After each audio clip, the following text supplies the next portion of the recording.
غوث اعظم بمن بھی سر ساما مددی قبلہ دی مددی کعبہ ایما مددی انتظار کرم دستمن عینی را اے خدا جودو خدا بینو خدا دا مددی اگر دابے بلا افتاد کشتی ضعیفان شکستہ رات و پشتی بحق خواجہ عثمان ہارون مدد کن یا معین الدین چشتی مدد کن. معزز ملت اسلامیہ، السلام علیکم ورحمۃ اللہ وبرکاتہ. الحمد للہ نحمده ونصلی ونسلم علی رسولہ الکریم. اما بعد فاعوذ باللہ من الشیطان الرجیم. بسم اللہ الرحمن الرحیم. یا ایہا الذین آمنوا اتقوا اللہ وکونوا مع الصادقین. وقال اللہ تبارک وتعالی فی القرآن المجید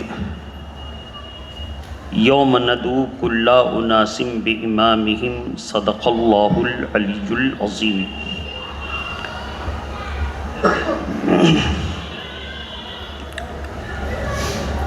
نہ طاعت پر، نہ تقوی پر، نہ زہد و اتقاء پر ہے. نہ طاعت پر، نہ تقوی پر، نہ زہد و اتقاء پر ہے. ہمارا ناز ہے تو فقط محمد مصطفیٰ پر ہے صلی اللہ علیہ وسلم. عزیزان ملت اسلامیہ، آج کی اس محفل محبت میں گزشتہ سے منسلک اسی موضوع پر میں نے گفتگو کا ارادہ کیا ہے. اللہ تبارک تعالی ہماری مدد فرمائے اور ہم اور آپ دونوں کو صحیح سمجھنے اور صحیح پر عمل کرنے کی توفیق اور جذبہ بھی عطا فرمائے. محبت کے ساتھ درود شریف پڑھ لیں. اللہم صلی علی سیدنا شفیعنا حبیبنا مولانا محمد وعلی آلہ واصحابہ وبارک وسلم صلاۃ و سلاما علیک یا رسول اللہ. یہ مہینہ سرکار غوث اعظم سے نسبت رکھتا ہے. سرکار غوث اعظم کی وہ ذات مبارکہ ہے جنہوں نے اپنے دور کے تمام بد مذہبوں کی سرکوبی فرمائی اور خالص جو دین اللہ کے پیارے نبی نے مکے سے اعلان کر کے نافذ فرمایا تھا، جس دین کے لیے ہجرت اور فراق کو گوارا اور برداشت کیا تھا، جس دین کے لیے طائف پر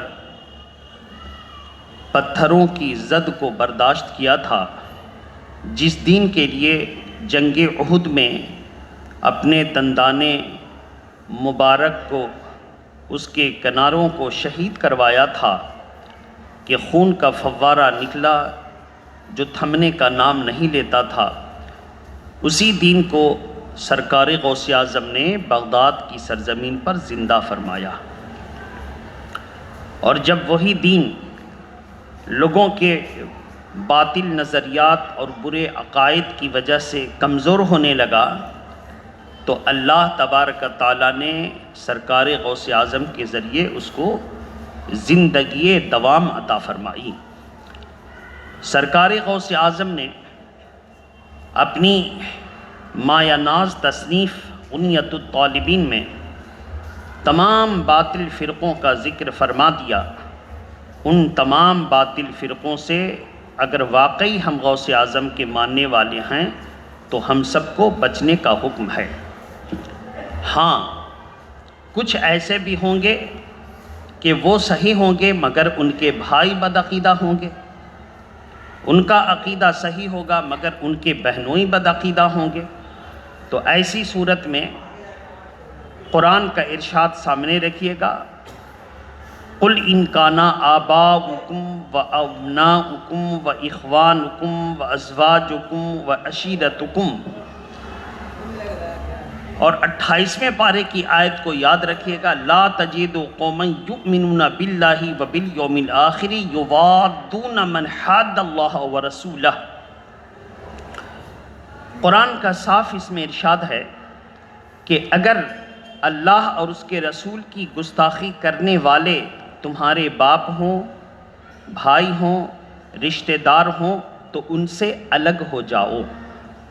بزرگوں سے پوچھا گیا، حضرت ایک بیگ کیسے الگ ہو جائیں؟ فرمایا کہ پہلے ان کو نرمی سے سمجھاؤ، پھر ان پر سختی کرو، اور جب اس حد تک پہنچ جاؤ کہ وہ دین میں لوٹنے والے نہیں، اپنی بد مذہبی پر قائم رہیں گے، تو غوث اعظم نے اس آیت کریمہ کی جو تشریح کی ہے، ان سے صاف الگ ہو جاؤ، جدا ہو جاؤ، ان سے کوئی تعلق نہ رکھو۔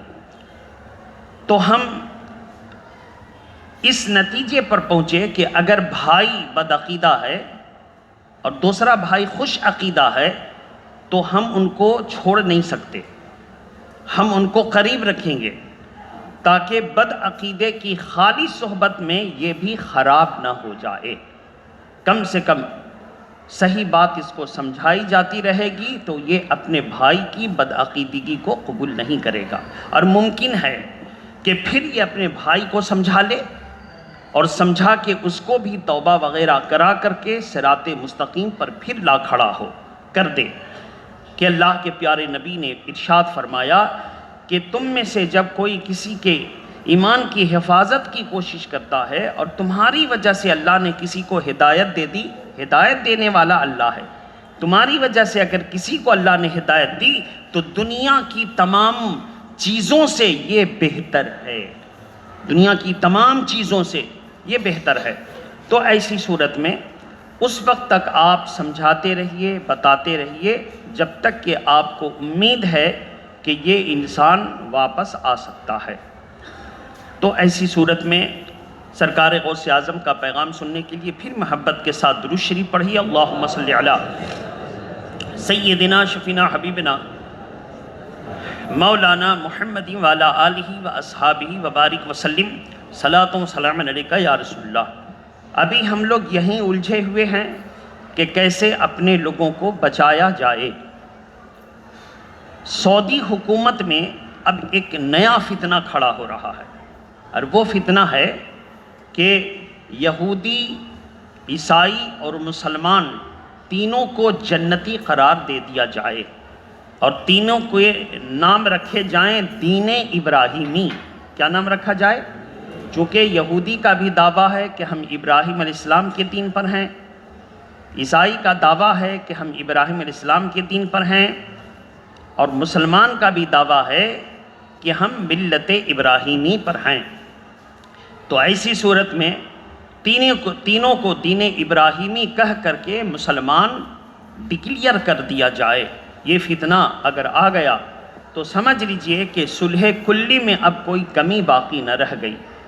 ایک تو صلح کلی وہ جو آپس میں محلے میں سب سے ساز باز کیے ہوا ہے، اور یہ انٹرنیشنل صلح کلی ہوگا کہ پوری دنیا کے یہودیوں کے خلاف قرآن کی آیت بھری ہوئی، عیسائیوں کے غلط کارناموں کے خلاف قرآن پاک کی آیت کریمہ مثال، اور اس کے بعد بھی اگر ان کو ایمان والا قرار دے کر اتحاد قائم کر دیا جائے تو قرآن پر عمل نہ ہو سکے گا، یہ قرآن کے خلاف ہے۔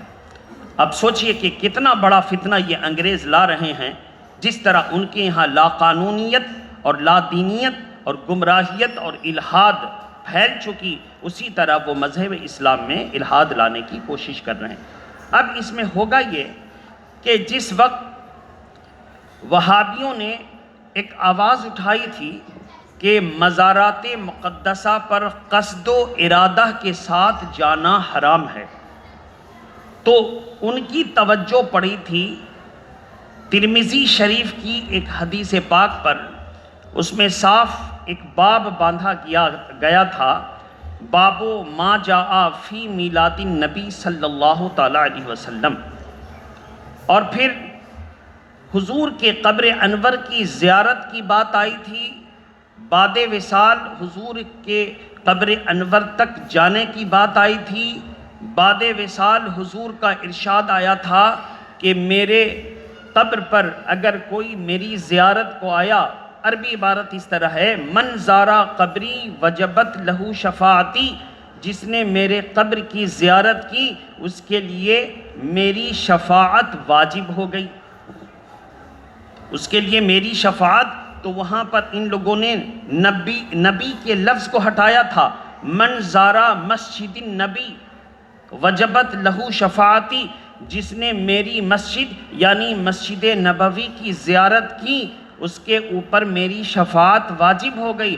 عام مسلمانوں کو کیا فرق پڑتا ہے؟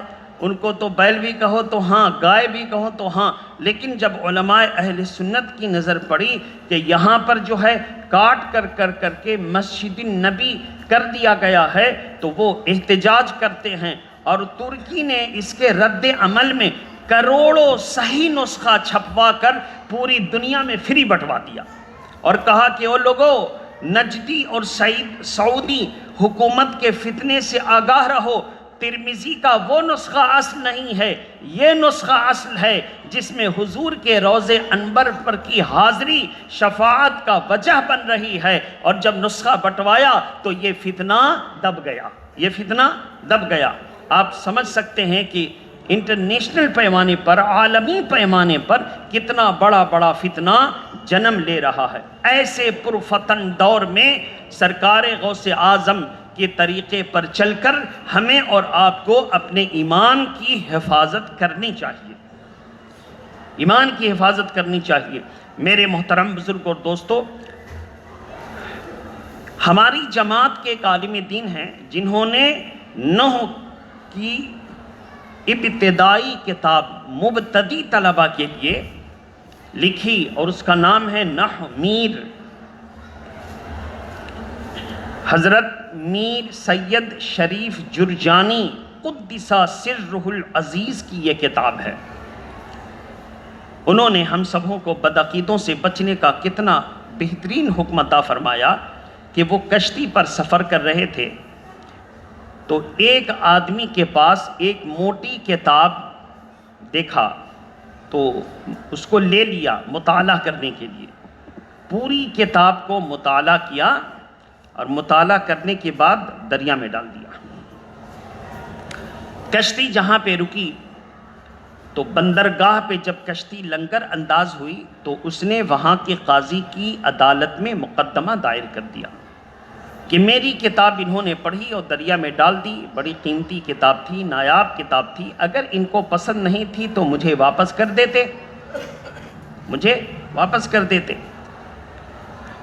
مقدمہ اس طرح سے دائر کیا گیا۔ انہوں نے اس کا جواب جب دیا سوال کرنے پر کہ آپ اپنی صفائی میں کیا پیش کریں گے، انہوں نے کہا کہ دیکھیے اس کی کتاب میں اس طرح سے جو ہے سجا کر کے بدعقیدگی پلائی گئی تھی کہ ایک سادہ قسم کا مسلمان ضرور اہل سنت و جماعت کی راہ سے ہٹ جاتا۔ تو میں نے اس کے کتاب کو فتنہ سمجھا، اور حضور کے فرمان کے مطابق جو فتنہ دیکھے اس کے پاس جتنی طاقت ہے اتنی طاقت سے اس کو دبا دے، اگر اتنی طاقت سے وہ نہیں دباتا ہے تو خود اس کی جان مال پر بڑا فتنہ وہ دیکھے گا۔ اب آپ سمجھ لیجئے، آپ دبانا چاہتے ہیں کہ نہیں دبانا چاہتے ہیں وہ آپ کی ذمہ داری، اپنی جان مال پر بڑا فتنہ دیکھے گا۔ تو میں نے اس کتاب کو دریا میں ڈال دیا، یہ فتنہ کا دبانا ہوا۔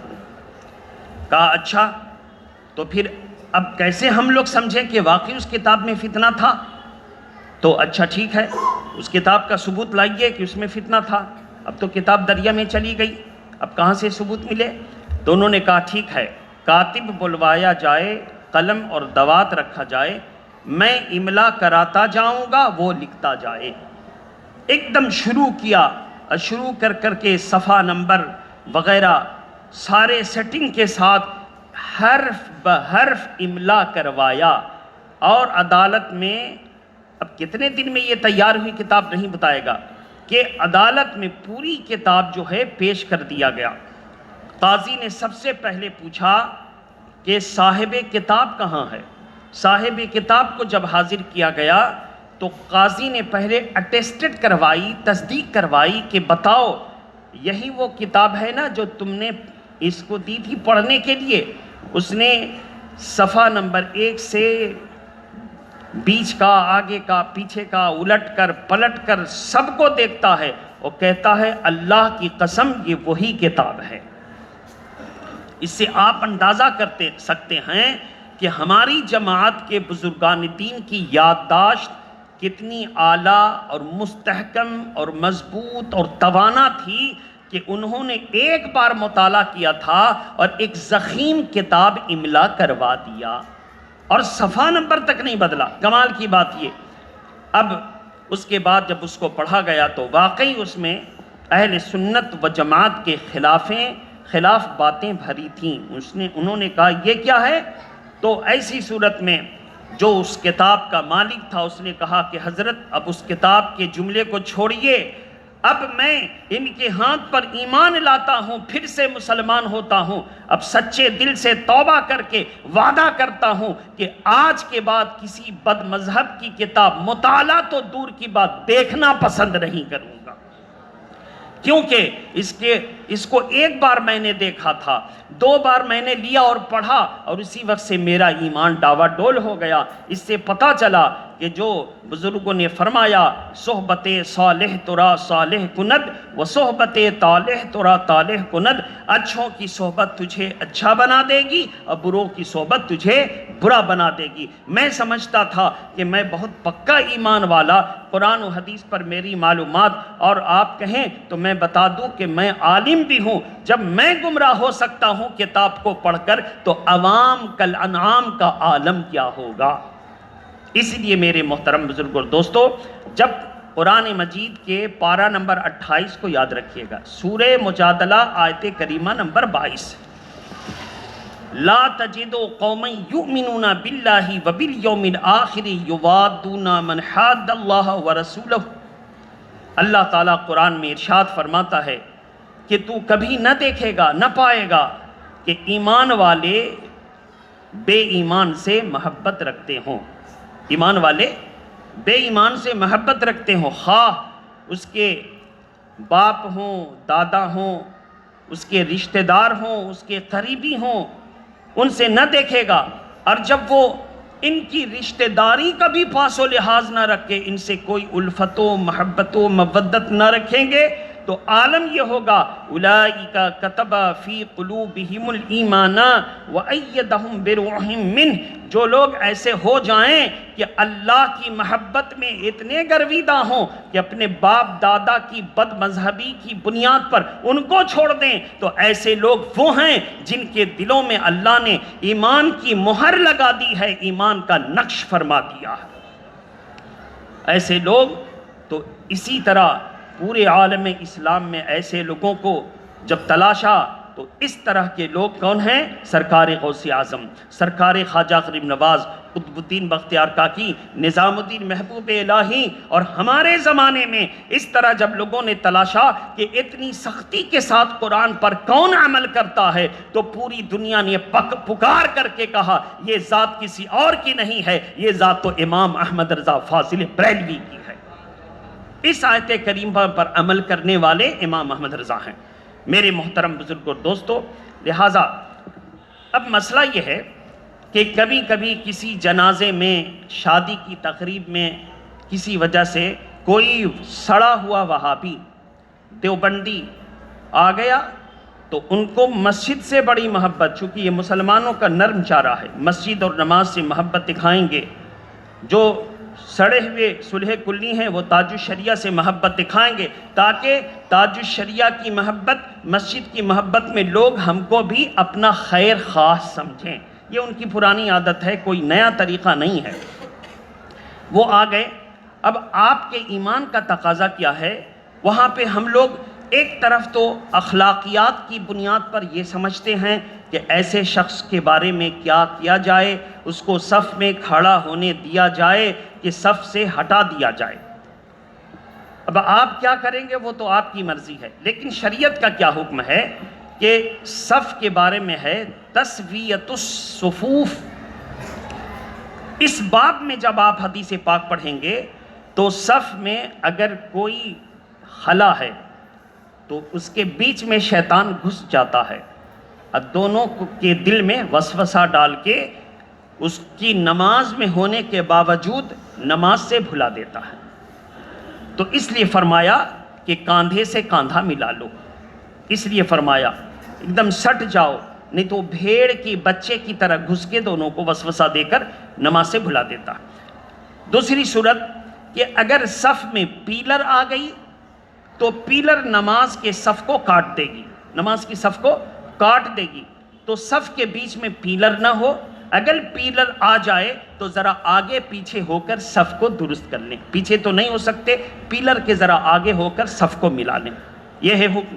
تیسری صورت یہ ہے کہ صف کے بیچ میں اگر کوئی بدعقیدہ آ گیا، وہابی، دیوبندی، غیر مقلد، اور وہ صف میں کھڑا ہو گیا تو صف کی فضیلت کو اس نے برباد کر دیا، صف کو کاٹ دیا. اب جماعت کے ساتھ نماز پڑھنے والے، جماعت تو ہو جائے گی لیکن صف کا ثواب نہیں ملے گا، صف کا ثواب. اب آپ سوچ کے دیکھیں کہ ہم لوگ اتنی محنت سے صف اور جماعت کا ثواب لینے کے لیے آئے اور ایسی صورت میں اس کا ثواب ہی نہ ملے تو پھر کتنی بڑی جو ہے شامت اعمال ہوگی. اس لیے بہتر یہ ہے کہ ایسے آدمی کو مسجد سے روکا جائے جس کی وجہ سے جماعت اور دین کا خلل ہو. یہ میرا قانون نہیں ہے، یہ قانون اسلام کا بنایا ہوا. جس کی وجہ سے اسلام اور دین کا خلل ہو، جماعت کا خلل ہو، ثواب کی کمی ہو، ایسے آدمی کو روکا جائے. مسجد سے اور کس کو روکا جائے؟ ایسے کو تو روکا جائے، پاگل کو روکا جائے جس کی پاگل پنی کی وجہ سے جماعت میں رکھنا پڑے. مثلا بیچ میں وہ اللہ اکبر چلا دے اور سب لوگ سمجھیں کہ رکوع میں جانا، بس رکوع میں چل گئے، نماز خراب ہو گئی. اسی طرح بچوں کو روکا جائے، جو بچے سمجھدار نہیں ہیں ان بچوں کو روکا جائے، اور جو سمجھدار ہیں ان کو ماں باپ گارجین سمجھا کر کے لائیں کہ بیٹا وہاں جا رہے ہو شور شرابہ نہیں کرنا، وہاں جا رہے ہو دوڑ بھاگ نہیں کرنا، کود پھاند نہیں کرنا. اچھے سے تلقین کر کے اپنے ساتھ مسجد لائیں کہ سمجھدار بچے کو نمازی بنانے کے لیے مسجد کی عادت ڈلوانی یہ سنت مبارکہ میں سے ہے. لیکن اگر وہ بچہ نہیں سمجھتا ہے، دادا اور ابا نماز میں کھڑے ہو گئے اور وہ بھاگ دوڑ کر کے دوسرے نمازی میں مخل بنتا ہے، خلل انداز ہوتا ہے، تو ایسے بچے کو اس وقت تک مسجد میں نہ لائیں جب تک یہ آداب مسجد سیکھ نہ جائے. اور کس کو مسجد سے روکا جاتا ہے؟ اس کے منہ میں بدبو ہے، کوڑھ کا مرض ہے، بدن پہ سفید داغ والے سے لوگ پرہیز کرتے ہیں. کوڑھ کے 7 قسموں میں سے ایک قسم یہ. تو جن سے لوگوں کو نفرت ہو ایسے لوگوں کو مسجد سے روکا جائے. جن کے منہ میں بدبو ہو کہ بدبو سے دوسروں کو تکلیف ہوتی ہے، ایسے لوگوں کو مسجد سے روکا جائے. اور جن کے بدن میں کوئی ایسا پھوڑا اور پھنسی ہے جس کے تعفن اور بدبو یا پھر اس کی جو ہے غلاظت سے مسجد کا فرش، مسجد کا علاقہ یا پھر دوسرے نمازی کا کپڑا آلودہ ہو سکتا ہے، ایسے لوگوں کو مسجد سے روکا جائے. اور جس نے تازہ کچی پیاز کھا لی، لہسن کھا لیا، کچا لہسن کھا لیا، تو لہسن اور پیاز کی بدبو سے فرشتوں کو تکلیف ہوتی ہے. تو ایسے لوگ کے بارے میں حکم ہے کہ اس وقت مسجد میں نہ آئیں. ان کے بارے میں یہ حکم نہیں کہ روکا جائے، ان کے بارے میں حکم ہے کہ جب تک کچی پیاز اور لہسن کی بدبو یعنی بو منہ سے آ رہی ہے تو بو آتے وقت وہ مسجد میں نہ آئیں بلکہ نماز بھی نہ پڑھیں. پہلے وہ مسواک کریں، منہ کی بو کو صاف کریں، پھر وہ نماز پڑھیں. کہ اس حالت میں جب وہ نماز پڑھیں گے یا مسجد میں آئیں گے تو فرشتے کو تکلیف ہوگی. یہ سب قوانین ہیں. اب ہم لوگ اپنی انا کی خاطر چونکہ اب میرا رشتہ دار ہے تو ہم کو دکھ ہو گیا، ہم کو تکلیف ہو گئی کہ مولانا صاحب آپ نے تقریر کر دی اور مسجد میں گئے تھے تو ہم کو لوگوں نے بھگا دیا.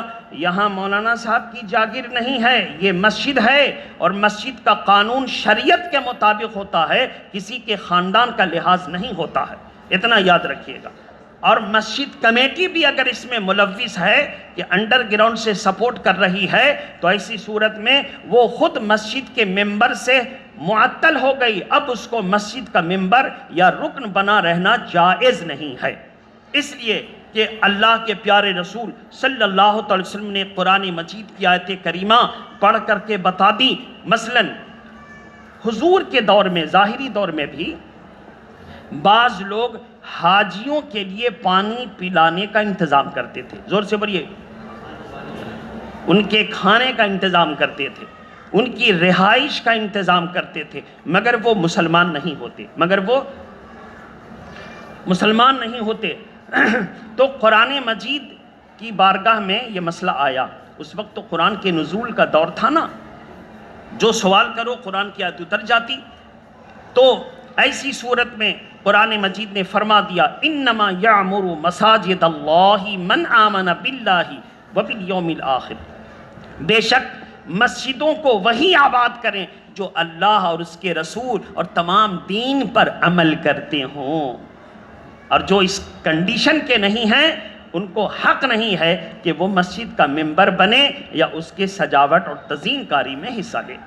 دوسری بات، قرآن مجید سے پھر پوچھا گیا جو لوگ حاجیوں کو پانی پلاتے ہیں یہ بھی تو خدمت ہے، اس کے کھانے کا انتظام کرتے ہیں یہ بھی تو خدمت ہے، تو قرآن نے فرمایا اجعلتم سقایۃ اللہ من حاج اللہ، جو حاجیوں کو اللہ کے لیے پانی پلاتا ہے مگر مومن نہیں ہے، اس کا پلانا کوئی معنی نہیں رکھتا، اس کا پلانا وعمارت المسجد الحرام، اور مسجد حرام کی تعمیر کرنا کوئی معنی نہیں رکھتا۔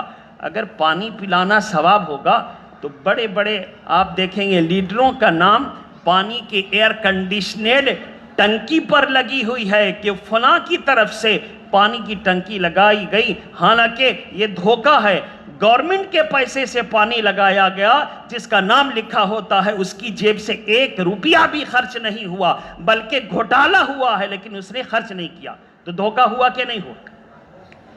عوام بیچاری سیدھی سادی بھولی بھالی، وہ سمجھتی ہے فلانے بھیا نے میرے لیے ٹنکی لگوا دی، اور فلانے بھیا کی ٹنکی کا نام نہ لگے تو لڑنے کے لیے تیار ہو جاتے، لیکن نہیں، وہ گورنمنٹ کا پیسہ ہے، جو آپ کا حق ہے، آپ کے لیے نکالا گیا پارلیمنٹ میں اور اسمبلی میں، آپ کے لیے پاس ہوا ہے کہ فلاں فلاں محلے اور فلاں فلاں میونسپلٹی اور فلاں فلاں کارپوریشن اور فلاں فلاں علاقے میں اور پنچایت میں دے دیا جائے تاکہ لوگوں کے لیے آسانیاں پیدا ہو جائیں۔ وہ لوگوں کے لیے ہے، بھیا کے لیے نہیں ہے، لوگوں کے لیے ہے۔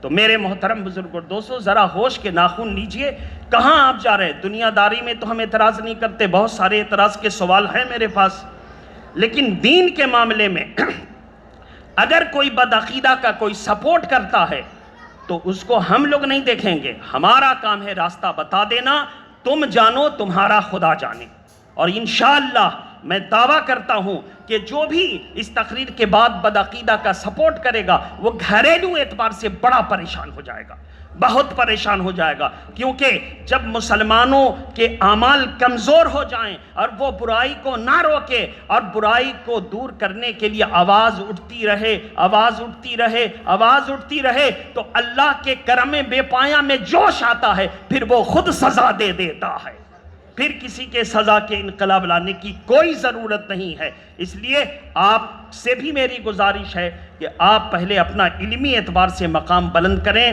آپ مسائل کو جانیں، شریعت کے حکم کو جانیں گے تو ہر آدمی بدعقیدہ سے بچتا نظر آئے گا، اور جب تک شریعت کا حکم نہیں جانیں گے آپ بھی نہیں بچیں گے، اور کسی کو لگے گا یہ ذاتی رنجش نکال رہا، ذاتی رنجش نکالنے کی کوئی ضرورت نہیں ہے، اس کی ایک ہم اعلیٰ مثال دے دیتے ہیں۔ ایک آدمی نے دیکھا، اللہ کا نیک بندہ تھا، عبادت کرتا تھا مگر علم کم تھا، اس نے دیکھا ایک درخت پر پھول چڑھایا گیا، پھر کچھ دن کے بعد درخت کی پوجا ہونے لگی، اس کو آیا غصہ، کہا اس درخت کو کاٹ دیں گے، میری کھیت میں درخت ہے اور یہ پوجا کر رہے ہیں، گیا، لوگوں نے کہا کیوں؟ کہا میرا درخت ہے، میرے کھیت میں ہے، ہم کاٹیں گے۔ شیطان ملا انسان کی صورت میں، کہا کیوں کاٹو گے؟ کہا لوگ پوجا کر رہے ہیں، کہا یہ سب جھمیلا میں کاہے کے لیے جاؤ گے؟ جب تم سو کر کے اٹھو گے تو تمہارے تکیہ کے نیچے 2 درہم مل جائیں گے، آرام سے تم گھر کا خرچہ چلا لو، یہ جھمیلا میں کہاں جا رہے ہو؟ بس اس کا دل جو ہے دولت پر آ گئی، دل آ گیا دولت پر، اس کی طبیعت میں کدورت آ گئی. اس نے کہا بات تو ٹھیک ہی بول رہا, جھمیلا کرنے سے کیا فائدہ, نقصان ہی ہے. 2 درہم مل رہا, مفت میں لے لو. 3 دن تک 2 درہم ملتے رہے. اور جب یہ درہم لینے سے پہلے جب شیطان سے ملا تھا تو شیطان نے کہا درخت کو بعد میں کاٹنا, پہلے ہم کو پچھاڑ دو, کشتی ہوگی. بس کشتی میں یہ صوفی صاحب نے شیطان کو پچھاڑ دیا. زور سے بولیے, کشتی میں صوفی صاحب نے شیطان کو پچھاڑ دیا, ڈھیر کر دیا, جبکہ دبلے پتلے. شیطان ہٹا کٹا, کہا 2 درہم پر معاملہ طے کر دیا جا. طے ہو گیا. اب 3 دن تک روپیہ ملتا رہا. پھر صوفی صاحب کو غصہ آیا, کہا روپیہ بند ہو گیا, چلو پھر جا کے درخت کاٹتے ہیں. اب گئے, اب شیطان ملا دبلا پتلا. بولیے شیطان ملا, اور یہ صوفی صاحب سے کہا کہ اب درخت کو کاٹنے آئے ہیں, پہلے ہم کو پچھاڑیے, پہلے ہم کو پچھاڑیے, ہرائیے, چت کیجئے, تب آئیے گا. اب صوفی صاحب تو سوچے پہلے سے تو یہ دبلا ہی ہو گیا ہے, فکر میں لاؤ اس کو پچھاڑ دیتے ہیں. بس دھڑام دھڑام صوفی صاحب کو پٹکنے لگا. اب صوفی صاحب کہتے ہیں کہ بھائی یہ کیا ہو گیا, پہلے تو تندرست تھا تو ہم پٹک دیتے تھے, اب تو ہم کو پٹک رہا. کہا سن, ہم انسان نہیں ہیں, ہماری جماعت شیطانوں کی ہے. معاملہ یہ ہے کہ تو پہلے درخت کو اللہ کی خوشنودی کے لیے کاٹ رہا تھا, یہ طاقت اللہ کے طرف سے ملی, اور جب تو درہم کے لیے کاٹنے لگا تو تیری طاقت ہٹا لی گئی, اللہ کی مدد ختم ہو گئی. تو کہنے کا مطلب ہے جو کرو اللہ کے لیے کرو, جو کرو. تو کوئی اگر بدعقیدہ ہے, اس کا بھائی, اس کی بیٹی, اس کا باپ, اس کی وجہ سے ہم پورے خاندان کو سزا نہیں دے سکتے. ہم سب سے رابطہ رکھیں گے, اس وقت تک رابطہ رکھیں گے جب تک وہ بچتا رہے, اور اگر وہ بھی گمراہ ہو گیا تو پھر اس سے رابطہ چھوڑ دینا ہی بہتر. میرے محترم بزرگ اور دوستو, اور اگر آپ ایک کی وجہ سے پورے خاندان کو چھوڑ دیجئے گا تو وہ کہے گا ہم سنی مسلمان ہیں, لائیے تو فتویٰ. کہاں سے لائیے گا فتویٰ؟ لہٰذا ایک کی سزا پورے خاندان کو نہیں دی جا سکتی. جو بدعقیدہ ہے وہ کہتا ہم وہابی ہیں, دیوبندی ہیں, ان سے میرا کوئی تعلق نہیں, اور جو کہتا ہم سنی ہیں, حنفی ہیں, ہم آپ کے نقش قدم پر چلنے والے, شریعت کا احترام کرنے والے ہیں, تو اس سے ہمارا آج بھی تعلق ہے. اور اگر جو کہتا ہم وہابی دیوبندی ہو گئے, اس سے ہم مسلمانوں کا کوئی تعلق نہیں ہے. اللہ تبارک و تعالی ہماری اور آپ کے ایمان کی حفاظت فرمائے. وآخر دعوانا ان الحمدللہ رب العالمین. السلام علیکم.